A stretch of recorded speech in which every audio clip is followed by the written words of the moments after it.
បាទបងប្អូនសកម្មភាពកំពុងតែចាប់កង្កែបលក់បងប្អូនថ្ងៃនេះគេកំង4គីឡូបងប្អូនបាទអញ្ចឹងបានចាប់កង្កែបលក់ផងហើយនឹងបានដូរទឹកបាទបងប្អូនព្រោះអីស្អែកដឹងតែដាច់ភ្លើងហើយថ្ងៃអាទិត្យបាទមកភូមិយើងដឹងយ៉ាងម៉េចទេអត់តែថ្ងៃអាទិត្យដាច់ភ្លើងចូលចិត្តមួយខែជាងបាទទៅគេផ្សេងអត់ដាច់បងប្អូនទៅខាងប៉ែកភូមិលាវទៅខាងវត្តស្ដុកអត់ដាច់បាទនេះជាកង្កែបបាទរឿងស្ទើដែរបងប្អូនវាធំចាប់លក់សារមុនអស់ដែរអញ្ចឹងនេះវាស្ទើវាចូល6 7កង្កែបបាន1គីឡូបងប្អូនអញ្ចឹងវា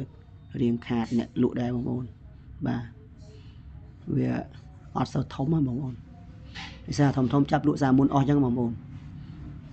អញ្ចឹងនៅវារៀងស្ទើបាទស្ទើកង្កែបវា7ទៅ6បាន1គីឡូបងប្អូនតែបើយើងពេញសាច់ទៅវាលក់តែ4ឬក៏5គីឡូវាចំណេញយើងគ្រាន់មិនចំណេញទេបងប្អូនផាត់តែថ្លៃចំណីទៅវាមិនចំណេញទេគាត់តែចំណីអស់30ម៉ឺនលក់មិនទាន់បាន10ម៉ឺនហ្នឹងเราចង់អស់កែបហើយបងប្អូនអើយអត់គិតថ្លៃដូរទឹកភ្លើងដូរទឹកទេបងប្អូនដូរទឹក2ថ្ងៃខ្ញុំដូរម្ដងបងប្អូន2ថ្ងៃខ្ញុំដូរម្ដងបាទតែបើចិញ្ចឹមតង់ហើយជាដូររាល់ថ្ងៃបងប្អូនអត់ដូររាល់ថ្ងៃទេគឺអត់ល្អទេស្អុយលឿនណាបាទហើយទឹកដូរឲ្យស្អាតអញ្ចឹងបងប្អូនស្អាតទឹកស្អាតកែបយើងក៏ស្អាតបាទតតែទឹកស្អាតបាទហើយក៏សូមអរគុណបងប្អូនដែលបានទស្សនាវីដេអូរបស់ខ្ញុំបាទសូមអរគុណ